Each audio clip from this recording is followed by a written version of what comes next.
အားလုံးပဲမင်္ဂလာပါကျွန်တော်ညကဒီဟီရိုရှီမာမှာပဲရှိတဲ့ hostel တစ်ခုမှာပဲအိတ်တယ်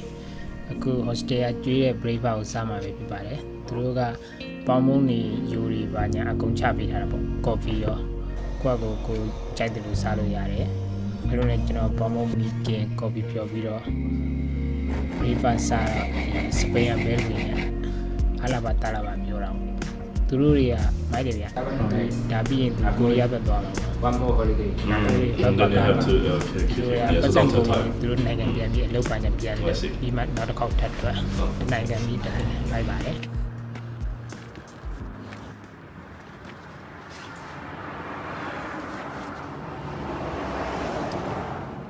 ဒီနေ့တော့အဝေးတွေမသွားတော့ဘူးဒီဟီရိုရှီမာတဝိုက်ပဲရှောက်လဲမယ်ပြီးရင်ဒီမှာပဲညပြန်လိုက်ပြီโอเคနျူကလ িয়ার ချက်ခံရတဲ့စာအုပ်တွေကိုအဲ့လိုမျိုးကျန်တဲ့ဟာကိုမဖြစ်ဘဲနဲ့ပြတယ်အဲ့ညောင်တော့လေးမိနစ်โอเคအဲ့လိုနဲ့ကျွန်တော် hostel ကနေပြီးတော့ဒီ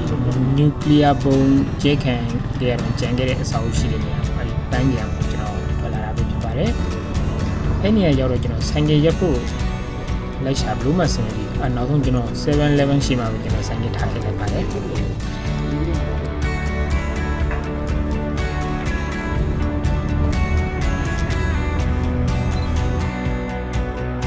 ဒီဆောက်ရီယာဆိုရင်ဒီ1945ခုနှစ်ဒုတိယကမ္ဘာစစ်တုန်းကဒီဟီရိုရှီမာကိုဘုံကျဲခံရတော့အကုန်လုံးပြာပုံကြီးဖြစ်သွားဒီဆောက်ရီတစ်ခုပဲကျန်ခဲ့တာပေါ့အဲ့ဒါကိုသူတို့တွေကမဖျက်ဆီးပြစ်ပဲနဲ့သူတို့ရဲ့နောင်လာနောင်သားတွေတည်ဖို့အတွက်ပေါ့နော်အဲ့လိုမျိုးဒီမှတ်တမ်းတစ်ခုအနေနဲ့သူတို့ကပြသထားတာပဲဖြစ်ပါတယ်အခုအဲ့ဒီပတ်ဝန်းကျင်မှာတော့ဒီတကယ်တိုက်တာအစာအုပ်တွေနဲ့စိမ့်သိမ်းဆိုသူနဲ့တကယ်ခင်မီပွင့်တွေ့တဲ့မျိုးကြီးတစ်ခုဖြစ်နေပြီပေါ့ဗျာအဲ့ဒီမှာဆိုတကယ်ဒီပြားလိုက်တစ်ခုလေးရှိရပြအဲ့ပြားလိုက်ကျွန်တော်မသိလို့မဝင်ခဲ့ရပြားလိုက်ထဲမှာဆိုရင်သူ့ရဲ့သမိုင်းမှတ်တမ်းတွေကိုစုံစုံစီးစီးပြသထားတယ်လို့ပြောတယ်ဗျ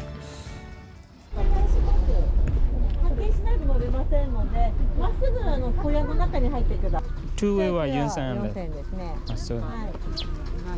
ဒီလိုနဲ့ကျွန်တော်အိမ်နာတော်အိမ်မှာပဲတပ်ပုံရိပ်လာပါရတဲ့ရှောက်ကြီးနဲ့ဒီနေရာနေပြီးတော့မြေကြီးမကိုလီစီးပြီးသွားလို့ရတဲ့နေရာရှိတယ်။လီစီးရင်သူကအသွားပြန်ကို4000လောက်ကုန်ပြီပြောတယ်ဗျ။ဆိုင်ငင်းနဲ့ဆိုရင်ဘလောက်မကုန်ဟိုဘက်မှာဖယ်ရီစီးလိုက်ရင်500ပဲကုန်။ဒီလိုနဲ့ကျွန်တော်ဆိုင်ကယ်ဖယ်ရီဆိုင်ကယ်နဲ့ပဲတော့စိတ်ကူးလိုက်ရဗျ။宮島口にここに行ってくださいバイクの人は。はい、ありがとうございます。Okay. ဒီရကြ4000ကြာနည်းနည်းတော့လီစီးရအောင်ဟိုဘက်ကဆိုင်ကင်းနဲ့ဟိုဘက်သွားရင်ကိုစင်ပြီ။ညဘယ်လောက်ပဲကြာအဲ့ဒါပါလား။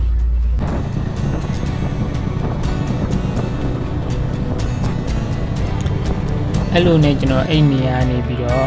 ဒီမီယာကြီးမကိုဆိုင်ကင်းနဲ့ပဲလာခဲ့လိုက်တယ်။ဆိုင်ကင်းနဲ့ကမိနစ်20နာရီဝက်လောက်တော့မောင်းရတယ်ဗျ။အဲ့လိုနဲ့ကျွန်တော်အဲ့နေရာရောက်တော့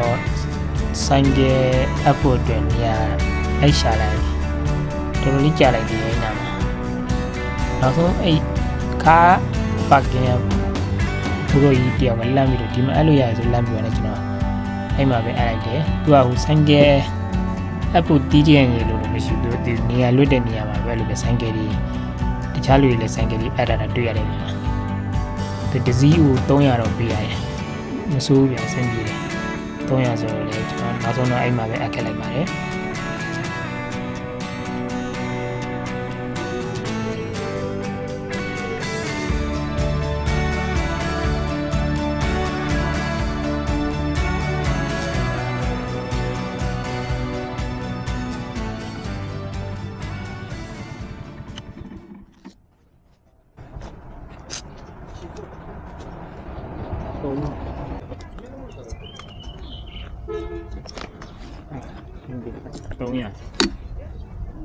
300ဆို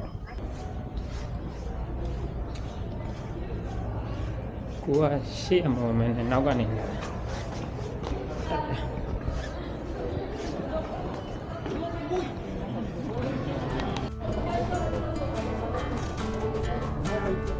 ဒီမီယာကြီးမကလည်းမကျွန်းတစ်ခုလိုဖြစ်နေတယ်အဲ့ဘက်ကိုကူလို့ဒီနေ ကနေပြီးတော့ဖယ်ရီ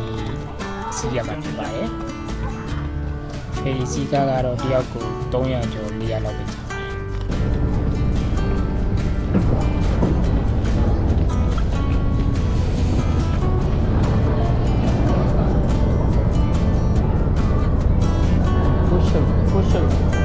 ဒီဟီရိုရှီမာမြို့နဲ့ဒီမီယာဂျီမာကျွန်းနဲ့သူတို့တွေတရားထိုးရင်ထိုးလို့တော့ရတော့တယ်ဗျ။ဘာလို့မထိုးရလဲတော့ကျွန်တော်လည်းမပြောရဘူး။ဒီရေရပဲအရင်နှစ်လို့လား။ဒါမှမဟုတ်သူတို့တွေဒီခီးသွားတွေကိုတမင်မဲ့ဒီဖယ်ရီပညာနဲ့ဆွဲဆောင်ထားတာလားတော့မပြောရဘူးပေါ့ဗျာ။အဲ့လိုနဲ့ကျွန်တော်အဲ့ပုံမှာပဲတပ်ပုံပညာရဲ့လက်ပါလဲရိုက်နေတဲ့ရောမသိရောက်လာပါတယ်။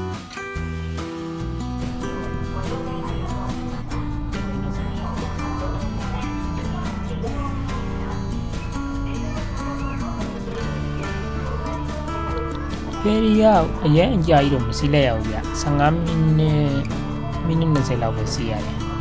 ဒီကျွန်းရောက်လို့သူကဘူတာတွေလိုပဲဗျခြေရာကဆိုတော့လေအဲ့မှာဒီမှာဟိုဟာလေးရှိရဒီကျွန်းမှာရှိတဲ့လမ်းညွှန်မြေပုံရှိရအဲ့ဒါကိုကျွန်တော်ယူခဲ့တာဓာတ်ပုံပဲရိုက်ယူခဲ့လိုက်တယ်ဗျဒီကျွန်းမှာတော်လေးနာမည်ကြီးဗျဒီမှာလည်းဒီခီးသွားတွေဆိုလည်းအများကြီးပဲလာကြတယ်ဗျဒီကျွန်းမှာကနာရလိုပဲတမင်လေးတွေပါလေးတွေရှိရဗျဒီတမင်တွေကကက်တာနာရမှလို့အစာကျွေးရလူမရှိဘူးဗျသူတို့ကဒီလူတွေဝယ်စားတဲ့အစာစားတွေပဲလူတွေစားတဲ့အချိန်မှာတောင်းစားနေတာတွေ့ရတယ်ဒါလိုနဲ့ကျွန်တော်အဲ့နာမှာပဲတပ်ပုံပညာရိုက်တယ်ပေါ့ဗျာ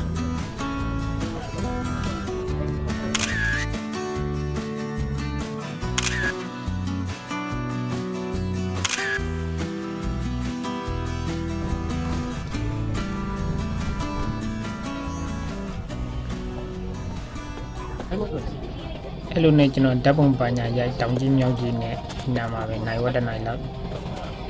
ကြားတယ်ဗျအဲ့လိုနဲ့ကျွန်တော်နေပြင်ထမင်းစားချိန်ရောက်တော့ဗိုက်စားတယ်နဲ့ထမင်းလည်းမစားဖြစ်ပါဘူးအဲ့အာလူးကြော်ရဲ့ကင်းမွန်ကင်အဲ့နှစ်ခုဝယ်ပြီးတော့ကျွန်တော်တနေရာမှာထိုင်စားမယ်ဆိုပြီးတော့နေရာရှာပြီးတော့ထိုင်စားတယ်ပေါ့ဗျာအဲ့ဒီအချိန်မှာဆရာဓမ္မတစ်ကောင်ရောက်လာကျွန်တော်စားနေလာတောင်းတယ်အဲ့တော့ကျွန်တော်လည်းမနေနိုင်ဘူးကြွေးရတာပေါ့ဗျာသူတို့မှလည်းအစာရောင်းနေလို့ရှိတော့လူတွေစားတဲ့အစာတွေပဲသူတို့တောင်းစားနေတော့အကုန်စားတယ်ဗျာအလူကျော်ဆိုကျွန်တော်တော့မစားလိုက်ရပါဘူးသူကြွေးရနဲ့ကုန်သွားအဲ့လိုနဲ့ကျွန်တော်စားတောက်ပြီးတော့ဒီဘက်ရှက်လျှောက်လာတော့လမ်းမှာလည်းတမင်ကြီးအများကြီးပဲတွေ့ကြီးသွားရင်လည်းပေါ်ပါတယ်ဒီကျွန်းဆိုတော့တောင်းပင်လေးတန်းကြီးပဲရှိတယ်အဲ့လိုနဲ့ကျွန်တော်ဆက်လျှောက်လာတော့ဒီနေရာကတကယ်ရေတက်တဲ့ချိန်ဆိုလို့ရေပြင်းတစ်ပြင်းလုံးနဲ့အရန်လှတယ်ဗျဒီဘက်မှာကရှေ့မှာကမုတ်ဝါကြီးရှိပြီးတော့ဒီနောက်မှာကဒီလိုဟိုရှေ့ပြင်းမြင့်ဆက်တည်းရဲ့ဒီနန်းနွမ်းလိုမျိုးဟာရှိတယ်ဗျနန်းဆောင်လေးပေါ့ဗျာဒီဆောင်အခုကပိတ်ထားတာဆိုတော့ကျွန်တော်အဲ့ဘက်ကတော့မဝင်ပြဘူးတော့ကာထားတယ်ဘာလို့လဲတော့မသိဘူးအဲ့လိုနဲ့ကျွန်တော်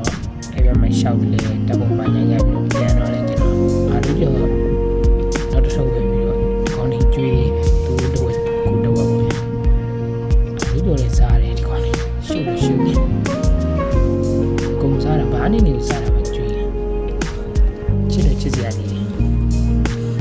ကျွန်တော်တမင်လေးစားကျွေးပြီးတော့ကျွန်တော်ပြန်တော့ဒီဘက်ကလက်ဆောင်ပစ္စည်းရှိစည်းဆိုင်တဲ့ဘက်ကနေကျွန်တော်ပြန်လာတာပဲဖြစ်ပါတယ်ဒီမှာကလက်ဆောင်ပစ္စည်းရောဒီစားတော့ပြီးရောအစုံလုံးရှိပါတယ်လူတွေတော်တော်များများပေါ်တယ်ဗျကျွန်တော်မလေးဆိုဒီချစ်စရာလေးကိုကတော့တယောက်တည်းပေါ့ဗျတယောက်တည်းဆိုရင်လွတ်လွတ်လပ်လပ်ကိုနေချင်လို့နေကိုသွားချင်တဲ့နေရာတော့ကိုရဲချင်တဲ့နေရာနဲ့ကိုစားချင်တဲ့စားလို့ရတာပေါ့အယုံတော့မနောက်တော့ဘူးဗျအားပါတယ်အဲ့လိုနဲ့ကျွန်တော်အဲ့ဒီကနေပြီးတော့ဘယ်မှမလုပ်ဘူးစတေးလေးပြန်ပြီးတော့အားရစတေးရောက်တော့ရှော်လာတဲ့အဝတ်ဒီပညာခောက်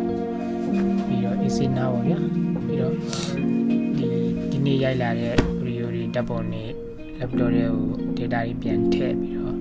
အစ်စေးပဲနားလိုက်ပါတော့လေဒီနေ့တော့ဟုတ်ပါပဲအားလုံးကျေးဇူးတင်ပါတယ်ဗျ you.